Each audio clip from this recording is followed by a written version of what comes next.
শরীফ ওসমান হাদি ওনাকে কিন্তু যে কোনো একজন দলের লোকেরা হিংসা করাই গুলি করে মারছে। কি বলেন ঠিক নেই? তার বক্তৃতা, তার গুণগান এত সম্মান, সে এত সুন্দর করে বক্তৃতা দিতে পারে, এত সুন্দর করে কথা বলতে পারে। আমি তার জীবনের থেকে কিছু অংশ সকালে পড়ছি। তার বংশের মধ্যে তার বাপ দাদা আরো ভাই বোন যারা আছে, বোন জামাই সবাই আলেম পরিবারের মানুষ। সুবহানাল্লাহ। এত সুন্দর বক্তৃতা দিত, আপনারা দেখেন অনলাইনে। এই বক্তৃতার কারণে যে কোনো এক দলের লোকেরা তাকে হিংসা কইরা গুলি করছে। আজকে বাবা শোনেন, একটা কুকুর মারলে মানুষের মায়া লাগে, একটা বিড়াল মারলে মানুষের মায়া লাগে, কিন্তু জিন্দা একটা মানুষের মাথায় গুলি করে ওই মানুষটাকে মেরে ফেলা কত বড় অপরাধ, আর কেমন হিংসা অহংকার তার ভিতরে। এবার আপনি চিন্তা কইরা দেখি, এই যে গুলি করে মানুষটাকে মারলো, আমরা দোয়া করি আল্লাহ তাকে শহীদি মর্যাদা দান করো। আরো জোরে আমিন কই। আল্লাহ তাকে শহীদি মর্যাদা দান করো। তার একটা কথা আমি পাইলাম, সে বইলা গেছে, আমাকে যদি কেউ গুলি করে মারে এতে কোনো অসুবিধা নাই, কিন্তু আমাকে যে মারবে তার বিচারটা যেন বাংলাদেশে হয়। যদি না হয় তাইলে আমার মতন হাদি আর দুনিয়ার জগতে তৈরি হবে না। দেশের মধ্যে বিচার নাই। এই জন্য দেখবেন কিছুদিন পরে পরে এই যে পাথর দিয়ে একজনকে মারছে, পাথর আঘাত করে, কিছুদিন পরে পরে ডাইনে বামে মানুষকে দর্শন করা হয়, ছোট ছোট মেয়েদেরকে মারা হয়, দর্শন করতে করতে একবার মারা। যদি বিচার থাকতো একটা অপরাধীকে, কিছুদিন পরে পরে দেখবেন আল্লাহকে গালি দেয়, নবীকে গালি দেয়। এই যে এক বাউল গানের শিল্পী আল্লাহকে নিয়ে কুড়িক্তি কইরা বর্তমানে জেলখানাতে আছে, কত বড় সাহস পাইছে। যদি একটার বিচার বাংলার জমিনে কইরা দিত, মানুষের সম্মুখে চৌরাস্তার মধ্যে ফাঁসি লাগায়া যদি উপরে ফাঁসি অবস্থায় দিয়া তাকে মাইরা আগুন দিয়া ফুইরা সারকার কইরা দিত, তাহলে বাংলার জমিনে আর কেউ আল্লাহকে গালি দিতে সাহস পাইল না। এই সূরাটা নাজিল হওয়ার কারণ হলো, বিশ্বনবী রাহমাতুল লিল আলামিন যখন মক্কা নগরীতে কালিমার দাওয়াত দেন, নবীজি কালিমার দাওয়াত দেওয়ার আগে বহু পুরানা ধর্ম, কাফেরদের ধর্ম, মূর্তি পূজা ধর্ম, কেউ গাছের পূজা, কেউ মাছের পূজা, কেউ সূর্যের পূজা, কেউ চন্দ্রের পূজা, কেউ মাটির দ্বারা মূর্তি বানাইয়া এটাকে খোদা বলে স্বীকার করে পূজা করেছে। এক একজন এক একটা জিনিসকে খোদা বলে স্বীকার করত। তাদের ধর্মের বিরুদ্ধে আল্লাহ নবী নবুয়ত পায়া যখন কথা বলা শুরু কইরা দিছে, সঠিক বাক্য সঠিক ধর্ম যখন নবীজির জবান দিয়া আল্লাহ তাআলা বের করে দিছেন, আর তাদেরকে জানায় দিল, এই মক্কাবাসী, মক্কার কাফেররা, তোমরা শুনো, মূর্তির পূজা বাদ দিয়া দাও, সূর্যের পূজা বাদ দিয়া দাও, চন্দ্রের পূজা বাদ দিয়া দাও, গাছের পূজা বাদ দিয়া দাও, তোমাদেরকে আমাদেরকে সকলকে একজনে বানাইছে, আসো আমরা সবাই এক আল্লাহ, একজন রব সৃষ্টিকর্তার ইবাদত করি। সবগুলো বাদ দিয়া দাও। নবীজি যখন এই কথাটা জবান দিয়া প্রকাশ করে দিছে, কাফেরদের কানে কানে খবর চলে গেছে, মুহাম্মদ একজনের দাওয়াত দেয়, এক খুদার দাওয়াত দেয়, মুহাম্মদ এক আল্লাহর দাওয়াত দিতেছে। ব্যাপার কি? কারণ কাফেরদের খুদার কিন্তু অভাব ছিল না। একটা হইলো খাওয়ানোর খুদা, আর একটা মরণের খুদা, আর একটা বাঁচাইবার খুদা, একটা ফসলের খুদা, একটা ঘুমের খুদা, একটা চাকরির খুদা, একটা ব্যবসার খুদা। এমন ভাবে খুদা বানাইতে বানাইতে কাবাঘর পর্যন্ত তারা নিয়ে প্রবেশ করাইছে। কাবাঘরের ভিতরে হয়ে গেছে এক একজন মূর্তিকে খুদা বলে, এক একটা মূর্তিকে এক একটা খুদা বলে। এমন সময় আল্লাহর হাবিব এক আল্লাহর কথা যখন জবান দিয়া বের করে, কাফেরদের কানে কানে প্রবেশ করায় দিলেন, হে মক্কাবাসীরা, তোমরা একজন আল্লাহর ইবাদত করো, সবগুলো মূর্তি পূজা বন্ধ করিয়া একজনকে তোমরা মানো, এক রব, ওনাকে তোমরা ডাকো। উনি আমাদেরকে বানাইছে, আসমান বানাইছে উনি, জমিন বানাইছে উনি। কাফেররা বলল, কি ব্যাপার মুহাম্মদ, একজনের কথা ক, আমরার এতগুলা ক্ষুধা আমাদের শান্তি আনতে পারে না, অশান্তি দূর করতে পারে না, আর মুহাম্মদ এক ক্ষুধার কথা বলে মুহাম্মদের এক আল্লাহ কি আমাদের জন্য শান্তির ব্যবস্থা করতে পারবো নি? বলহু আল্লাহু আহাদ আল্লাহুস সামাদ লাম ইয়ালিদ ওয়া লাম ইউলাদ ওয়া লাম ইয়াকুল লাহু কুফুয়ান আহাদ। সূরার ভিতরে পাওয়া গেছে নাম নাই। সূরাটার নাম হলো ইখলাস, কিন্তু ইখলাস তার সূরার ভিতরে কিন্তু নাই। আল্লাহ রব্বুল আলামিন এটাকে গোপন রাইখা দিছেন। ইখলাস শব্দের অর্থ হলো মন থেকে, দিল থেকে একমাত্র ইখলাসের নিয়তে আল্লাহর জন্য কোনো কিছু করা।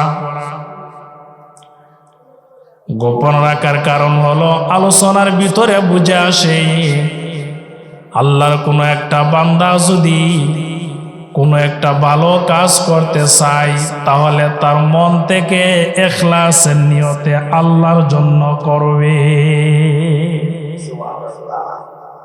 এই আমাদের ভিতরের ইখলাসটাও আমাদের অন্তরে থাকে, দেখা যায় না। সুবহানাল্লাহ। নামাজ পড়ি একমাত্র ইখলাসের নিয়তে আল্লাহকে খুশি করার জন্য। হজ করি, যাকাত দেই, দান দক্ষিণা, আল্লাহর খেদমতে যত গোলামি করি সব কিছু ইখলাসের নিয়তে আল্লাহকে খুশি করার জন্য করা হয়। আল্লাহ রব্বুল আলামিন এই কথাটাই বলেন। সূরার ভিতরে কিন্তু ইখলাস শব্দটা নাই, কারণ এটা আমি আল্লাহ গোপন রাইখা দিছি। আর এই ইখলাস জিনিসটাও মানুষের অন্তরে গোপন থাকবে, দেখার কোনো সুযোগ নাই। তোমরা যদি কোনো ইবাদত করে আমি আল্লাহকে খুশি করতে চাও, ইবাদতটা ছোট করো আর বড় করো। এই ছোট বড় ইবাদত যাই করো একমাত্র ইখলাসের নিয়তে করবা, ইখলাসের নিয়তে করবে। এই যে একবার সুবহানাল্লাহ কইছেন, মন থেকে আল্লাহরে খুশি করার লাগে কয়া তাহেন। এই সুবহানাল্লাহ কিন্তু আপনাকে জান্নাতে নিয়ে প্রবেশ করাইব। ছোট হোক বড় আমল একমাত্র ইখলাসের নিয়তে কার জন্য করব বলেন? সবাই জোরে বলেন, কার জন্য করব? আল্লাহর জন্য। খেয়াল করে শুনতে হবে বাবা। বাইরে যদি থাকতেন কত আরামে থাকলেন, কিন্তু মসজিদ আইছেন, এখানে কিন্তু ইবাদত করতে হবে। ঘুম যেন না আসে, শয়তানে যেন মনের মধ্যে ধোঁকা দিয়া দেহটা মসজিদে বসায়া মনটা যেন বাইরে না আনে, এই চিন্তা করে বইতে হইব। প্রত্যেকটা কথা আপনার জন্য মূল্যবান। এই কথার দ্বারা আপনার জন্য হেদায়েতের দরজাও খুলতে পারে। হয়তো আমরা অনেকেই এই সূরাটা জানি, কুল হু আল্লাহ সূরা সবাই জানি, কিন্তু তার ভিতরে আলোচনা কি আছে এটা কিন্তু আমরা সবাই জানি না। আলোচনাটা কিন্তু আমরা জানি না, কিন্তু কুল হু আল্লাহ সূরাটা সমাজের অনেক মানুষ পারে, অনেকেই পারে। ছোট একটা সূরা, আল্লাহ কোরআনে বড় সূরা দিছে, ছোট সূরাও দিছে। যাদের মাথা ভালো, ব্রেন ভালো, সময় আছে, তারা বড় বড় সূরাগুলো মুখস্থ করবে। যাদের ব্রেন দুর্বল, সময় খুবই কম, যতই পড়ে পড়া মন রাখার মতন শক্তি তার নাই, এই মানুষটা যেন নামাজের দ্বারায় কমসে কম কুল আল্লাহ সূরাটা তেলাওয়াত করতে পারে। এই জন্য আল্লাহ কোরআনে ছোট ছোট কিছু সূরাও দিছে। সুবহানাল্লাহ। মানুষের মধ্যে সবাই কি একরকম? আল্লাহ দিলে আপনি সরকারি চাকরি করছে, এই যে রিনু কাকাও করছে, আরেকজন গিয়ে দেখবেন নাম লিখতে আছে না? যে বেটার নাম না লেখতার এই বেটার লাগি ছোট ছোড়া, যাতে আল্লাহ সামনে খার হইয়া মুখ বন্ধ না তাহে। সুবহানাল্লাহি ওয়া বিহামদিহি। এই সূরার ফজিলত হলো, কুল আল্লাহ সূরাটা তো মূল্যবান একটা সূরা। কেউ যদি বেশি বেশি করে তিলাওয়াত করে আল্লাহ তাকে পুরস্কার দিবে। পুরস্কারগুলো কেমন? কেউ যদি কুল আল্লাহ সূরার সঙ্গে একটা সম্পর্ক করে, উঠতে বইতে দিনে রাত্রে যদি সে তিলাওয়াত করে, আল্লাহ তাআলা 1 নাম্বার হলো তার রিজিকের দরজা খুইলা দিব। সুবহানাল্লাহ। রিজিকের জন্য মানুষ কত কষ্ট করে, কত পরিশ্রম করে। কেউ যদি কুল আল্লাহ সূরাটাকে তার বন্ধু বানায় নেয়, আল্লাহ রব্বুল আলামিন তার পরিবারের রিজিকের ব্যবস্থা করিয়া দিবে। ছোট একটা ব্যবসা থেকে, ছোট একটা দোকান থেকে, ছোট একটা চাকরি থেকে, ছোট একটা ক্ষেত খামার থেকে আল্লাহ রব্বুল আলামিন পরিবারের সকলের রিজিকের ফায়সালা করিয়া দিবে। এই যদি সূরার সাথে আপনার সম্পর্ক থাকে। 2 নম্বর পুরস্কার হলো, যদি এই সূরার সাথে আপনার সম্পর্ক থাকে, আল্লাহ রব্বুল আলামিন আপনাকে এমন সুযোগ করে দিবেন, দিনে রাত্রে আপনি আল্লাহর ইবাদত করতে পারবেন। আপনার কাছ থেকে আল্লাহ তাআলা আল্লাহর ইবাদত চাইবে বেশি করে। ইবাদত কবুল হয়ে যাবে। যখন দোয়া করবেন তখন ওই হাত তুলতে দেরি হবে, কবুল হইতে দেরি হবে না। এই সূরার সাথে সম্পর্ক থাকলে, এই যে আমরা কত পরিশ্রম কইরা বয়ান শুনি, বয়ান করি, কত পরিশ্রম কইরা শীতের দিন কত কষ্ট করে শীতের রাত্রে ওযু কইরা ফজরের নামাজ আদায় করি আল্লাহকে খুশি করার জন্য। জীবন শেষ পর্যায়ে যদি ইবাদত করিয়া যাই গো, কিয়ামতের ময়দানে যদি আল্লাহ বলে তোমার সারা জীবনের একটা আমলও কবুল হইছে না, তাইলে মুসল্লি, ইমাম, মুয়াজ্জিন, আলেম, উলামা, নবী রাসূলের ইবাদত যদি আল্লাহর কাছে গ্রহণযোগ্য না হয়, তাইলে কিন্তু সারা জীবনের ইবাদত নষ্ট হয়ে জাহান্নামীর ফায়সালা হয়ে যাবে। এজন্য কবুলার দরকার আছে না নাই? কই না? কবুলার দরকার আছে না? এই যে মুয়াজ্জিন সাহেব আজান দিতে আছে, কত বছর হইব? এই 20-22 বছর হইব। আরেকজন আল্লাহ দিলে 30-40 বছর দিছে। যদি এগুলো কবুল না হয় তাইলে কোনো দাম আছে? আর যদি কবুল হয়ে জায়গা একটা আজানই যথেষ্ট। সুবহানাল্লাহ। দেখছেন নি? আল্লাহ রব্বুল আলামিন বলেন, যদি সূরা কুল আল্লাহর সঙ্গে তোমার সম্পর্ক থাকে, 2 নম্বর তোমার যত ইবাদত আছে আমি আল্লাহ কবুল করব। 3 নম্বরে হলো, কোন একটা মানুষের যদি সূরা কুল আল্লাহর সঙ্গে সম্পর্ক থাকে, আল্লাহ রব্বুল আলামিন ওই লোকটাকে মরণের সময় জবান দিয়া কালিমা জারি করায়া দিব। মৃত্যুর সময় কালিমা নসিব। মৃত্যুর সময় কালিমা নসিব হইলে হাদিসে কি বলে? আল্লাহ রাসূল হাদিস শরীফের মধ্যে বলেন, মান কানা আখিরু কালামিহি লা ইলাহা ইল্লাল্লাহ দাখালাল জান্নাহ। কোন একটা মানুষের যদি মরণের শেষ বাক্য, দুনিয়ার শেষ বাক্য মরণকালে যদি হয়ে যায় লা ইলাহা ইল্লাল্লাহ, তাইলে মরতে দেরি হবে, আল্লাহ তাআলা তাকে মরণের পরে দাখালাল জান্নাহ, জান্নাতে প্রবেশ করতে দেরি হবে না। সুবহানাল্লাহ। মান কানা আখিরু কালামিহি লা ইলাহা ইল্লাল্লাহ দাখালাল জান্নাহ। তোমার এই দুনিয়ার শেষ বাক্যটা যদি কালিমা হয়ে জায়গা, মরতে ধীরে জান্নাতে যাইতে দেরি হইতো না। সুবহানাল্লাহ। এই তিনটা আমল গেছে। এই সূরা সম্পর্কে আল্লাহ রাসূল হাদিসের মধ্যে আরো বলেন, কেউ যদি এই সূরাতুল ইখলাস কুল হুয়াল্লাহ সূরাটা বেশি করে তিলাওয়াত করে, কেউ যদি একবার তিলাওয়াত করে, কোরআনুল কারীমের 10 পারা তিলাওয়াত করার সওয়াব দেওয়া হবে। সাহাবায়ে কেরাম বলেন, নবী গো, কেউ যদি 2 বার করে তাইলে কি?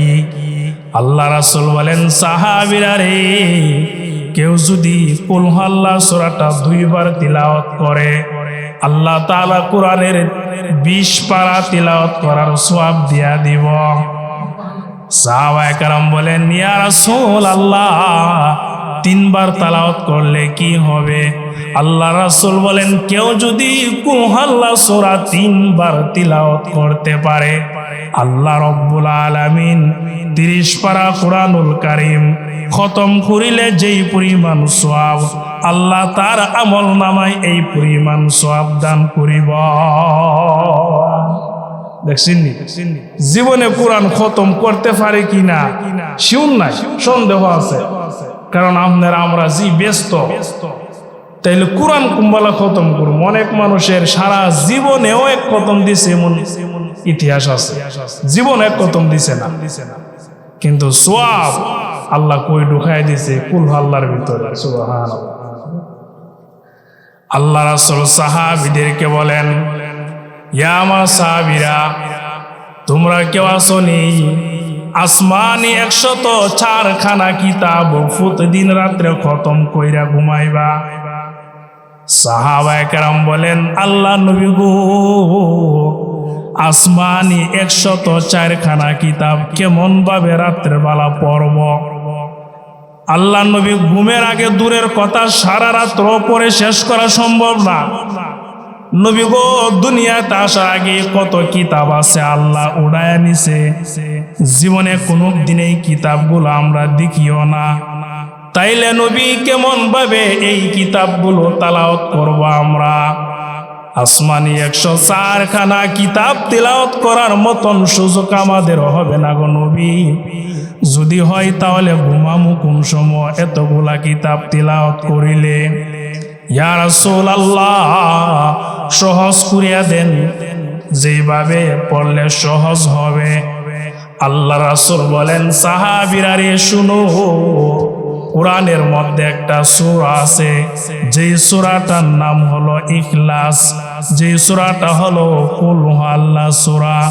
কেউ যদি রাতের বেলা বিছানার মধ্যে বৈশা পবিত্র শরীর নিয়ে উযু কইরা যদি 3 বার তিলাওয়াত করতে পারো, 3 বার তিলাওয়াত করার কারণে আল্লাহ রব্বুল আলামিন তোমার আমল নামায় আসমানি 104 খানা কিতাব খতম করার সওয়াব দিয়া দিবে।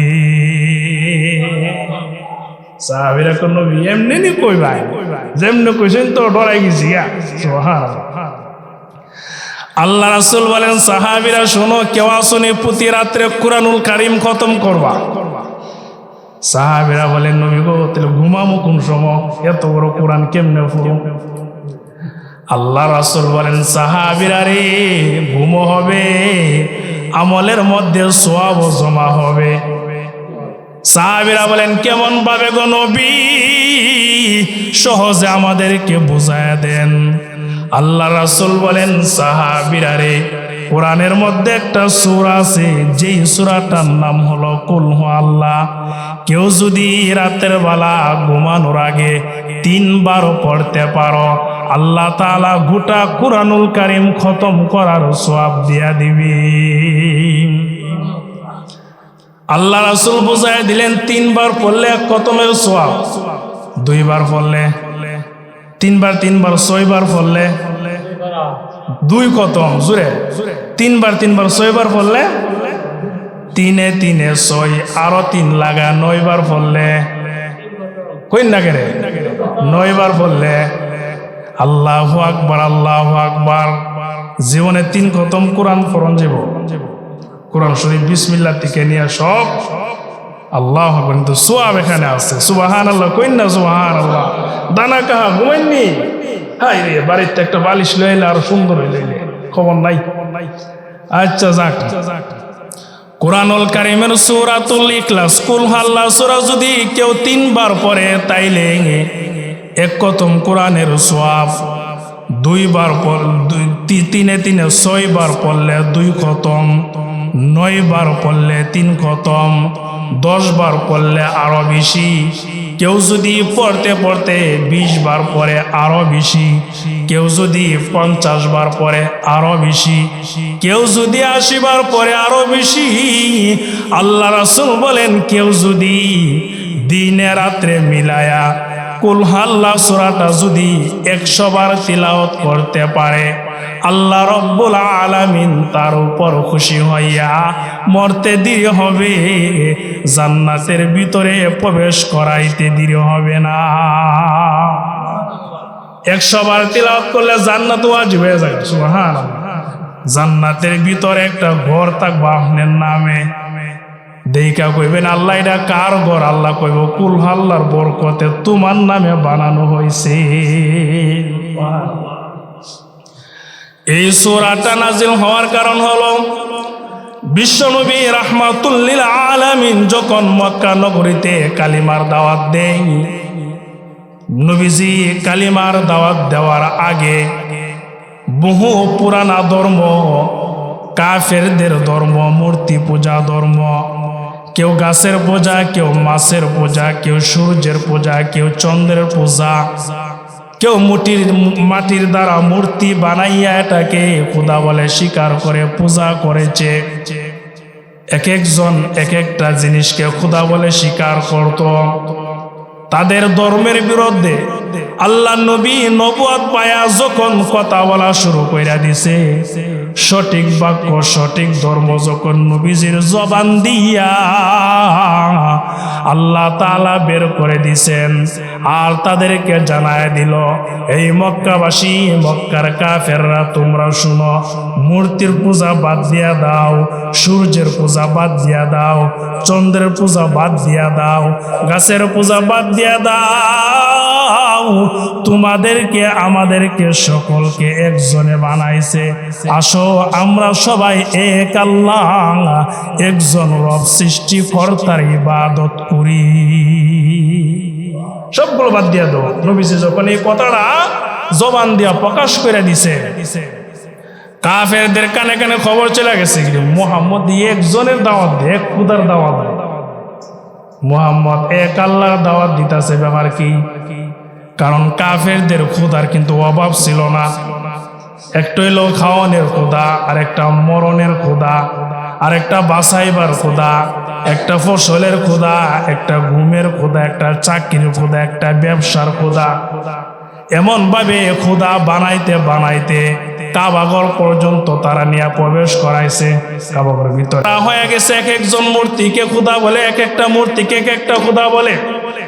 এমন সময় আল্লাহর হাবিব এক আল্লাহর কথা যখন জবান দিয়া বের করে কাফেরদের কানে কানে প্রবেশ করায় দিলেন, হে মক্কাবাসীরা, তোমরা একজন আল্লাহর ইবাদত করো, সবগুলো মূর্তি পূজা বন্ধ করিয়া একজনকে তোমরা মানো, এক রব, ওনাকে তোমরা ডাকো। উনি আমাদেরকে বানাইছে, আসমান বানাইছে উনি, জমিন বানাইছে উনি। কাফেররা বলল, কি ব্যাপার মুহাম্মদ, একজনের কথা ক, আমরার এতগুলা খুদা আমাদের শান্তি আনতে পারে না, অশান্তি দূর করতে পারে না, আর মুহাম্মদ এক খুদার কথা বলে মুহাম্মদের এক আল্লাহ কি আমাদের জন্য শান্তির ব্যবস্থা করতে পারবো নি? তারা এই কথা একজনের কাছে আর একজন বলা বলি শুরু করে মক্কার মধ্যে, মক্কার সমস্ত মানুষের মুখে মুখে এই কথা উচ্চারণ হইতেছে। এতগুলা খুদা আমরা শান্তি দিতে না, মুহাম্মদের এক খুদা আমরা এত শান্তি দিব, তাইলে মুহাম্মদের কাছে যাই, গিয়া তার পরিচয় ডাল। সুবহানাল্লাহ কইনা, সুবহানাল্লাহ। কাফেররা দলে দলে, গ্রামের সর্দার মাতাব্বর, শিক্ষিত অশিক্ষিত যারা আছে, সবাই আল্লাহর নবীর কাছে আইসা বলেন, ইয়া মুহাম্মদ, তুমি যে খোদার কথা বলো, তোমার এই খোদার পরিচয় দাও। মুহাম্মদ, তোমার খোদার পরিচয় কি? এ মুহাম্মদ, আমাদের খোদার একটা পরিচয় আছে। আমাদের খোদার পরিচয় হইল, আমাদের খোদাকে বানাইতে বাঁশ লাগে, খের লাগে, মাটি লাগে, কাদা লাগে। আমাদের খোদাকে বানাইতে কোনোটা পাথর দিয়া বানাইছি, কোনোটা স্বর্ণ দিয়া, কোনোটা রূপা দিয়া বানাইছি, কোনোটা মাটি দিয়া বানাইছি, কোনোটা খের কোড়া বাঁশ দিয়া বানাইছি। রাংসা টাংসা কইরা আমাদের খোদাকে খুবই সুন্দর কইরা রাখি। ইচ্ছা করলে আমাদের খোদাকে আমরা বানাইতে পারি, আবার ইচ্ছা করলে ভেঙে টুকরা টুকরো করতে পারি। আমাদের খোদা দাঁড়াইলে পিছন দিক দিয়ে একটা বাঁশের ডিক্কা দেওয়া লাগে। মুহাম্মদ, তুমি যে খোদার কথা বলতেছো, তোমার এই খোদার পরিচয় কি? ওনাকে কি দিয়া বানানো হয়েছে? ওনাকে কি মাটির দ্বারা বানানো হয়েছে, নাকি খের কোড়া দিয়া বানানো হয়েছে? ওনাকে কি স্বর্ণ দিয়া বানানো হয়েছে, নাকি রূপা দিয়া বানানো হয়েছে, নাকি পাথর দিয়া বানানো হয়েছে? এ মুহাম্মদ, আমাদের খোদা দাঁড়াইলে পিছন দিক দিয়ে একটা বাঁশের ডিক্কা লাগে। তোমার খোদার পিছন দিক দিয়ে কি বাঁশ দিছ নাকি অন্য কিছু দিছ? একটা পরিচয় দাও আমার। কাফেররা নবীর কাছ থেকে আল্লাহর পরিচয় চাইতেছে। আল্লাহ রব্বুল আলামিন এমন সময় জিব্রাইলকে ডাক দেয়া বলেন, জিব্রাইল যাও আমার বন্ধুর কানে কানে গিয়ে আমি আল্লাহর পরিচয় নামে একটা সূরা নাজিল কইরা দাও। সুবহানাল্লাহ, সুবহানাল্লাহ, সুবহানাল্লাহ। যাও জিব্রাইল, কাফেররা, মক্কার বেঈমান কাফেররা আমি আল্লাহর পরিচয় চাইছি।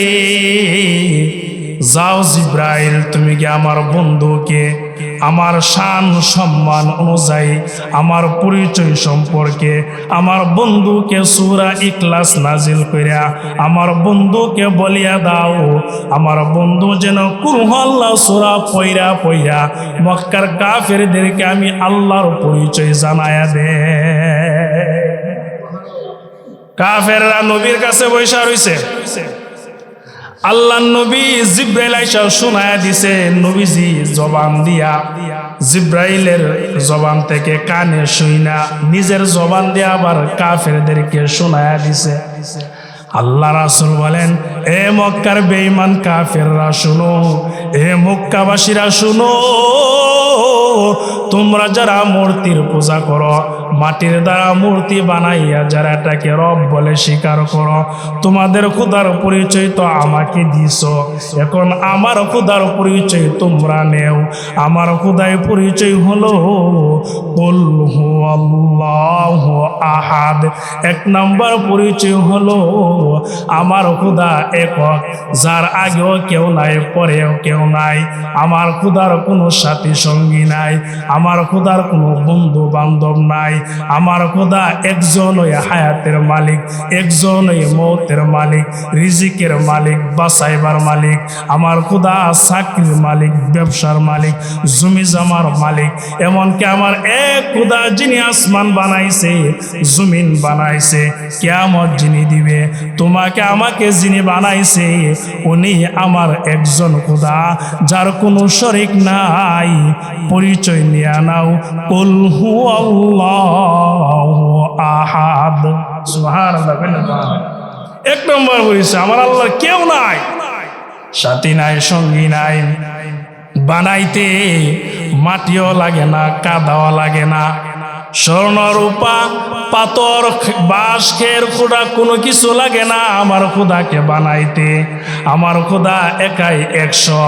যখন কেউ ছিল না তখন ছিল উনি, এখনো আছে, আবার যখন কেউ থাকবে না হাইয়ুল কাইয়ুম চিরঞ্জীব হিসাবে আমার আল্লাহ থাকবে।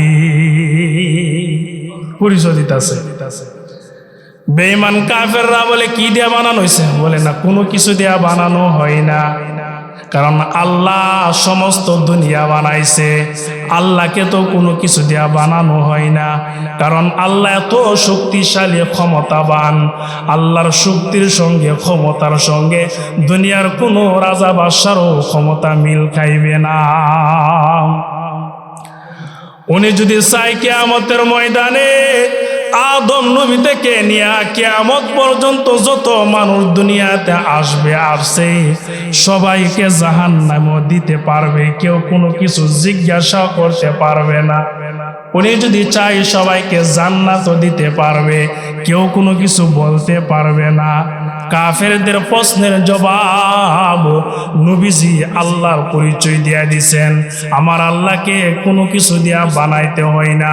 যদি বলেন আল্লাহকে মাটি দিয়া বানাইতে হয়, তাইলে আল্লাহর বড় আরেকজন আছে, এই জন্য তোমারে বানাইছে, ঠিক না? যদি বলেন আল্লাহকে পাথর দিয়া বানাইতে হয়, তাইলে আল্লাহ পাথরের মুখাপেক্ষী কি হয়ে যা। যদি বলেন আল্লাহকে স্বর্ণ দিয়া বানানো হয়েছে, তাইলে আল্লাহ স্বর্ণের মুখাপেক্ষী হয়ে যা। কাফেররা যখন বলল মুহাম্মদ তোমার আল্লাহকে কি দিয়া বানানো হয়েছে, আল্লাহ রাসূল তারপরের শব্দটা বলে বুঝাইয়া দিলেন, আল্লাহুস সামাদ, আমার আল্লাহ কারো মুখাপেক্ষী না। আমার আল্লাহ কোনো কিছু বানাইনি, কোনো মানুষের কাছ থেকে কোনো পরামর্শ লাগে না, কোনো টাকা পয়সা কোনো জিনিস দাঁড় করে নেওয়া লাগে না। আমার আল্লাহ যদি বলে কোন হয়ে যাও, যদি বলে ফায়াকুন ধ্বংস হয়ে যাও, আমার আল্লাহকে কোনো কিছু দেয়া বানাইতে হয় না। কারণ দেখবেন বাবা সন্তান যখন ছোট থাকে তখন এই সন্তান বাবার মুখাপেক্ষী হয়ে যা, কোনো কিছু করতে পারে না বাবার অনুমতি ছাড়া। আবার কোনো একটা সময় হয়ে যায় বাবা যখন দুর্বল হয়ে যায়, তখন সন্তান জোয়ান যৌবন থাকে, তখন বাবা দুর্বল, বাবা সন্তানের মুখাপেক্ষী হয়ে যায়, কোনো কিছু করতে পারে না সন্তানের অনুমতি ছাড়া। আল্লাহ রাসূল বুঝায় দিলেন আল্লাহুস সামাদ, আমার আল্লাহ কেমন ভাবে বানানো হয়েছে, ওনাকে নূর দিয়েও বানানো হয় না, মাটির দ্বারাও বানানো হয় না, আগুন দিয়েও বানানো হয় না। আমার আল্লাহ কেমন কামায়ালিকু বিশানিহি, একমাত্র আল্লাহর শান সম্মান একমাত্র আল্লাহর জন্যই ঠিক আছে। ওনাকে কি দিয়া বানানো হয়েছে দুনিয়ার কেউ বলতে পারবে না। তোমাদের খোদারে তো তোমরা বানাইলে বানানো, আনলে নাই, পিছন দিক দিয়া বাঁশ দিয়া ধাক্কা দিলে দাঁড়াইতে পারে, আর না হয় দাঁড়াইতে পারে না। কিন্তু আমার আল্লাহ এমন, ওনাকে কেউ বানাইতে হয় না, ওনার কোনো বাঁশ লাগে না, কোনো সহযোগিতাও লাগে না। সুবহানাল্লাহ। তারপরে কে বেঈমান কাফেররা বলল তোমার আল্লাহর মা আসেনি, বাবা আসেনি, তোমার আল্লাহর ছেলে আসেনি, মেয়ে আসেনি, বাড়ি কই, ঘর কই, সন্তান সন্তানি কজন, তোমার আল্লাহর স্ত্রী কজন, বউ কজন। আল্লাহ রাসূল তারপরে এই পরিচয় দিয়া দিল, লাম ইয়ালিদ ওয়া লাম ইউলাদ। এ মক্কাবাসীরা শুনো, লাম ইয়ালিদ, আমার আল্লাহ কারো গর্ভ থেকে জন্মগ্রহণ করে নাই, ওনার মাও নাই, বাবাও নাই, দাদাও নাই, দাদিও নাই, ওনার উপরে দুনিয়াতে আখিরাতে কেউ নাই। লাম ইয়ালিদ, উনি কারো ঘর থেকে জন্মগ্রহণ করে নাই, ওয়া লাম ইউলাদ, ওনার ঘর থেকেও কেউ জন্মগ্রহণ করে নাই, ওনার ঘর তো কেউ জন্মগ্রহণ করে না। তোমার আল্লাহর অনেক সাথী সঙ্গী আছে, তোমাদের আল্লাহর অনেক সাথী সঙ্গী আছে, কিন্তু আমার আল্লাহর কোনো সাথী সঙ্গী নাই। এমনকি ওনার মা বাবা নাই, ওনার স্ত্রী নাই, ওনার ছেলে নাই, মেয়ে নাই, উনি একাই একজন আল্লাহ, সব কিছুর ক্ষমতার মালিক। ওনার ছেলে নাই, মেয়েও নাই, উনিও কারো ঘর থেকে জন্মগ্রহণ করে না, ওনার ঘর থেকেও কেউ জন্মগ্রহণ করে না। লাম ইয়ালিদ ওয়া লাম ইউলাদ, আমার আল্লাহর মাও নাই, বাবাও নাই, উনিও মাও না, বাবাও না। সুবহানাল্লাহি ওয়া বিহামদিহি। বেঈমান কাফেররা তারপরে বলল তোমার আল্লাহর ক্ষমতা কেমন, আল্লাহর শক্তি কেমন, তোমার আল্লাহর ক্ষমতা কি পরিমাণ আছে আমাদেরকে বুঝায়া দাও। আল্লাহ রাসূল তারপরের আয়াত পরে বুঝায়া দিলেন, ওয়ালাম ইয়াকুল্লাহু কুফুয়ান আহাদ। এ বেঈমান কাফেররা, মক্কাবাসীরা শোনো, আমার আল্লাহর ক্ষমতা এমন, আমার আল্লাহর ক্ষমতার সঙ্গে দুনিয়ার কারো ক্ষমতার মিল খাইবে না। দুনিয়ার সমস্ত রাজা বাদশা মিলে যে ক্ষমতা হবে তার থেকে আরো 1000 কোটি গুণ বেশি আমার আল্লাহর ক্ষমতা। আল্লাহ রব্বুল আলামিন আসমান বানাইছে, কোনো শক্তিশালী দুনিয়ার কেউ এটা বানাইতে পারবে না, ভাঙতেও পারবে না। আল্লাহ জমিন বানাইছে, দুনিয়ার কোনো রাজা বাদশা এটা ভাঙতেও পারবে না। লাম ইয়ালিদ ওয়া লাম ইউলাদ ওয়া লাম ইয়াকুল লাহু কুফুয়ান আহাদ। আমার আল্লাহর ক্ষমতা শক্তির সঙ্গে কেউ মিল খাইবে না। আমার আল্লাহ এমন যার কোনো শরীক নাই। লা ইলাহা ইল্লাল্লাহ, আল্লাহ মহান, আল্লাহ ছাড়া কেউ নাই। লা মাকসুদা ইল্লাল্লাহ, লা মাহবুবা ইল্লাল্লাহ, লা মাশুকা ইল্লাল্লাহ। চিৎকার দিয়া বলেন সুবহানাল্লাহ। লা ইলাহা ইল্লাল্লাহ, আমার আল্লাহ ছাড়া কেউ নাই। লা মাকসুদা ইল্লাল্লাহ, আমাদের সারা জীবনের চেষ্টা সাধনা একমাত্র কার জন্য হবে? লা মাহবুবা ইল্লাল্লাহ, আমাদের অন্তর থেকে সবগুলো ভালোবাসা দিয়ে একমাত্র কাকে ভালোবাসবো? আল্লাহু আকবার। আল্লাহর জন্য আমরা আশেক হয়ে যাব। আল্লাহ ছাড়া আমাদের কেউ নাই, আল্লাহ ছাড়া আমাদের আর কোনো উদ্দেশ্য নাই। এমন ভাবে যখন মক্কার কাফেরদের কাছে আল্লাহ রাসূল তার আল্লাহর পরিচয়টা জানায় দিলেন, উপস্থিত কাফেরদের মধ্য থেকে যাদের ভাগ্যে হেদায়েত ছিল তারা কালিমা পড়া মুসলমান হইছে, যাদের ভাগ্য হেদায়েত নাই তারা বলে আরো বুঝালো। হেদায়েত আছে সাথে সাথে কইছে কালিমা পড়া মুসলমান বানাও, হেদায়েত নাই, ভাগ্যে নসিব নাই, বলছে আরো বুঝা লই, তোমার আল্লাহর পরিচয় আরো লইয়া লই। বুঝলি? এই সূরার ফজিলত সম্মান এত বেশি। আল্লাহর নবীর কাছে জিবরাইল আলাইহিস সালাতু ওয়াস সালাম আয়েশা বইসা রইছে। এমন সময় দেখে নবীজির সামনে দিয়ে একজন সাহাবী চাদর দিয়া শরীরটাকে ডাইকা খেজুরের বাগানের লাইল দিয়া হারতেছে। জিবরাইল হঠাৎ করে আয়েশা বলেন, ইয়া রাসূলুল্লাহ, ওই যে চাদর দিয়া শরীরটাকে ডাইকা হারতেছে উনি আপনার সাহাবী হযরতে আবু যর গিফারি। আল্লাহ রাসূল বলেন, জিবরাইল তুমি আমার সাহাবী আবু যরকে কেমন ভাবে চিনো? জিবরাইল বলেন, আল্লাহ নবী গো, আপনার সাহাবী আবু যরকে শুধু আমি জিবরাইল একা চিনি তা নয়, আপনার ওই সাহাবী আবু যরকে আসমানে আল্লাহর যত রহমতের ফেরেশতা আছে সবাই আবু যরকে চিনে। হুজুর আমি আল্লাহ চিনি না, আসমানের সমস্ত ফেরেশতারা চিনি। আল্লাহ রাসূল বলেন, কি ব্যাপার জিবরাইল, আমার আবু যরকে আসমানের সমস্ত ফেরেশতারা চিনি? কি ব্যাপার, আবু যরের কি আমল আছে যে আমলের কারণে আসমানের ফেরেশতারা আবু যরকে চিনে? আল্লাহ রাসূল জিবরাইলকে বলেন, এই জিবরাইল কোন আমলের কারণে আসমানের ফেরেশতারা আবু যরকে চিনে? জিবরাইল আবার বুঝায় দিলেন, আল্লাহর নবী গো, আবু যরকে দুইটা গুণের কারণে আসমানের সমস্ত ফেরেশতারা চিনে। আবু যর বাবা এমন একজন সাহাবী। আবু যর সম্পর্কে একটা পরিচয় নেন। আবু যর সম্পর্কে বলা হয়েছে হযরতে আবু যর গিফারি খাদেমে খৈরুল বাশার।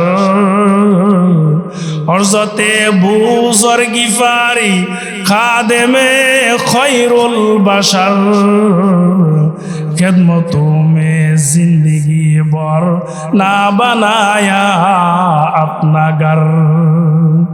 আবু যর সম্পর্কে পরিচয় হলো এমন একজন সাহাবী যিনি সারা জীবন পয়গম্বরের খেদমত করে কাটায় দিয়েছেন। আল্লাহ নবীর খেদমত করতে করতে নিজের জন্য একটা ঘর বানানোর সুযোগ পাই না। এমন একজন সাহাবীকে দুই গুণের কারণে আসমানের সমস্ত রহমতের ফেরেশতারা চিনে। আল্লাহ রাসূল বলেন, জিবরাইল ওই দুইটা গুণ কি কি, কিসের জন্য? জিবরাইল আবার বলেন, নবী গো, আবু যরের দুই গুণের মধ্যে একটা গুণ হলো লিসিগারি আলা নাফসি। আল্লাহ নবী গো, আবু যর নিজেকে তো ছোট মনে করে, নিজেকে অত অপরাধী মনে করে, নিজেকে অত দুর্বল মনে করে, এত নম্র ভদ্রভাবে দুনিয়াতে চলে, যার কারণে আল্লাহ তার প্রতি রাজি খুশি। আল্লাহ রাসূল হাদিস শরীফের মধ্যে বলেন, মান তাওয়াজু আলিল্লাহি রাফাহুল্লাহ, কেউ যদি দুনিয়াতে নম্র ভদ্রভাবে চলে, আল্লাহ রব্বুল আলামিন তার শান সম্মান আসমানের ফেরেশতার কাছে বাড়ায়া দিবি। এই আবু যর নিজেকে নিজে তো ছোট মনে করে যে আল্লাহ যদি জাহান্নামে দেওয়ার জন্য কোনো মানুষ বানায় থাকে তাইলে আমাকে বানাইছে। নিজেকে তো ছোট মনে করার কারণে আল্লাহ রব্বুল আলামিন আবু যরের সম্মান আসমানের ফেরেশতাদের হাতে হাতে বাড়ায় দিছে।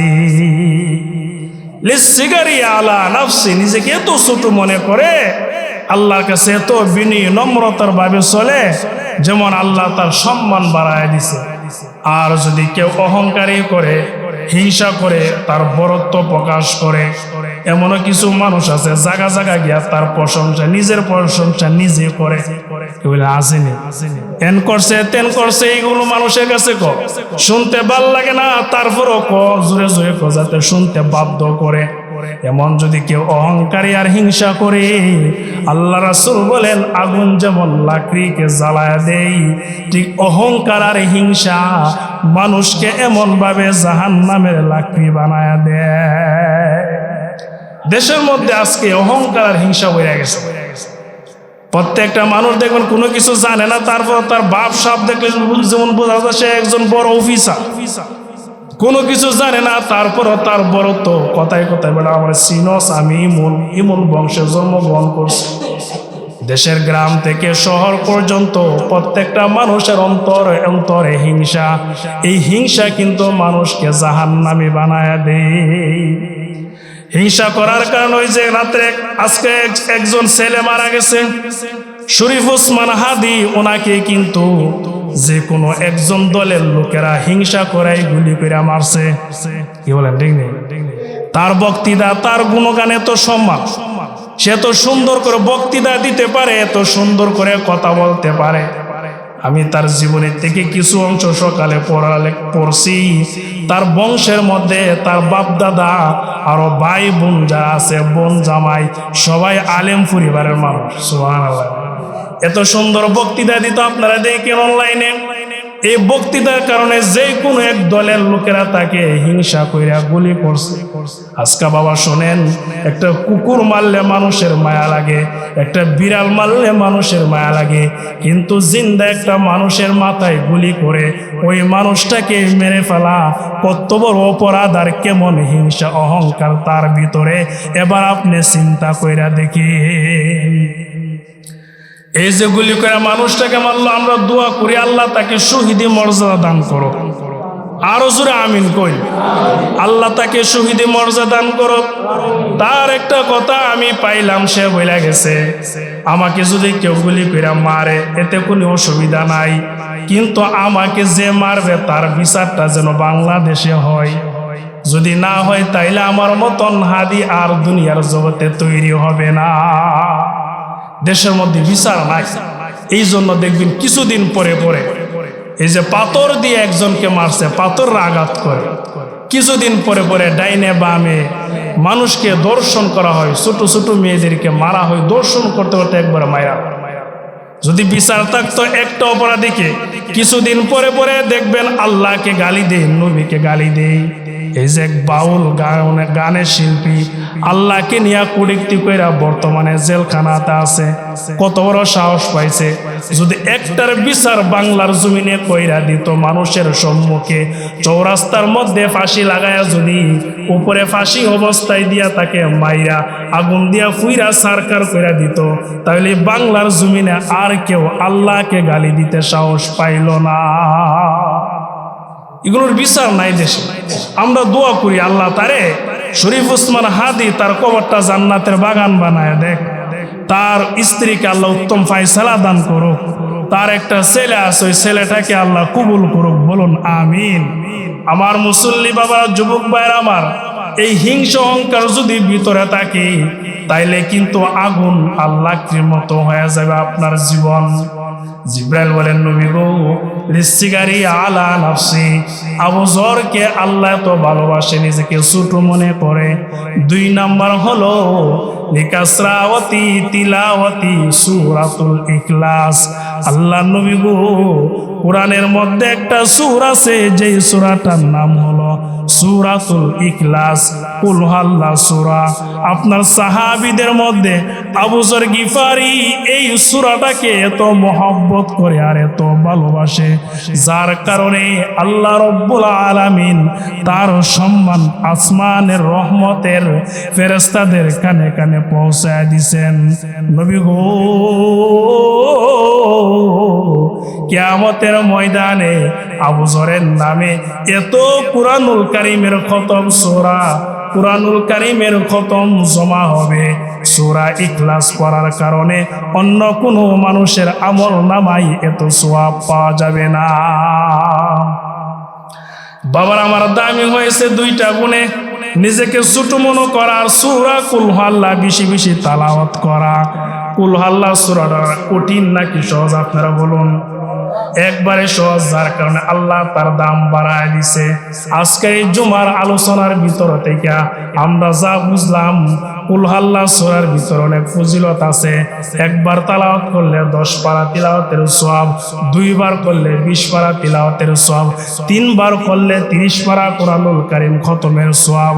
আল্লাহ যাদেরকে মসজিদে আসার সুযোগ দিছে, বাবা সব মানুষ আমার বয়ান শুনে না, কেউ এখনো আসে না, অপেক্ষা করতেছে। আবার অনেক সব মানুষ আমার খুতবাও শুনে না, কেউ খুতবার পরেও মসজিদে আসে। আবার সব মানুষ আমার মুনাজাত করে না, কেউ মুনাজাত লম্বা হবে করতে বিরক্ত লাগে, বের হয়ে যায়। যাদেরকে আল্লাহ তাআলা এখন এখানে আসার সুযোগ দান করেছেন, আসুন আমরা সবাই 3 বার কুল হুয়াল্লাহ সূরা তিলাওয়াত করে বাড়িতে 1 খতম কোরআনের সওয়াব জমা করে লয়া যাওয়ার নিয়ত করি। সবাই বলুন আমার সাথে, বিসমিল্লাহির রহমানির রহিম। কুল হুয়াল্লাহু আহাদ, আল্লাহুস সামাদ, লাম ইয়ালিদ ওয়া লাম ইউলাদ ওয়া লাম ইয়াকুল লাহু কুফুয়ান আহাদ। বিসমিল্লাহির রহমানির রহিম। জোরে জোরে, কুল হুয়াল্লাহু আহাদ, আল্লাহুস সামাদ, লাম ইয়ালিদ ওয়া লাম ইউলাদ ওয়া লাম ইয়াকুল লাহু কুফুয়ান আহাদ। বিসমিল্লাহির রহমানির রহিম। তোমরা বই লিখো করে পড়ো না করে। কুল হুয়াল্লাহু আহাদ, আল্লাহুস সামাদ, লাম ইয়ালিদ ওয়া লাম ইউলাদ ওয়া লাম ইয়াকুল লাহু কুফুয়ান আহাদ। আল্লাহুম্মা আমিন। এই যে পড়ছেন, আলোচনাদের শুনছেন, অনেক সওয়াব হয়েছে। কিন্তু এখন যে কুল হুয়াল্লাহ পড়ছেন 3 বার, যে জবান কইল্লা খাস নিয়তে পড়ছে, বাড়ি যাওয়ার আগে আল্লাহ তার আমল নামায় 1 খতম কোরআনের সওয়াব দিয়া দিবেন। সুবহানাল্লাহ। এই জন্য বাবারা, হাদিস শরীফের মধ্যে আছে, দিনে রাত্রে কেউ যদি 100 বার পড়ে, জান্নাত তার জন্য ওয়াজিব হয়ে যায়। সুবহানাল্লাহ। আমরা দোয়া করি আল্লাহ তাআলা দেশের জন্য, রাষ্ট্রের জন্য, ইসলামের জন্য যারা শহীদ হয়েছে তাদেরকে আল্লাহ শহীদি মর্যাদা দান করুক। আর আজকে যে সূরা পড়া হয়েছে কুল হুয়াল্লাহ, তার সওয়াব যাদের উসিলা মসজিদ পাইলাম, যারা পরিচালনা করে, বর্তমান কমিটি, আগের কমিটি, সকলের নামে যেন দান করে। এবং কি যে ছেলেটা আজকে শহীদ হয়েছে শরীফ উসমান হাদি, আল্লাহ যেন তার কবরেও সওয়াবের ভান্ডার পৌঁছায় দেয়। বলুন আল্লাহুম্মা আমিন। ওয়া মা আলাইনা ইল্লাল বালাগ। যারা সুন্নাত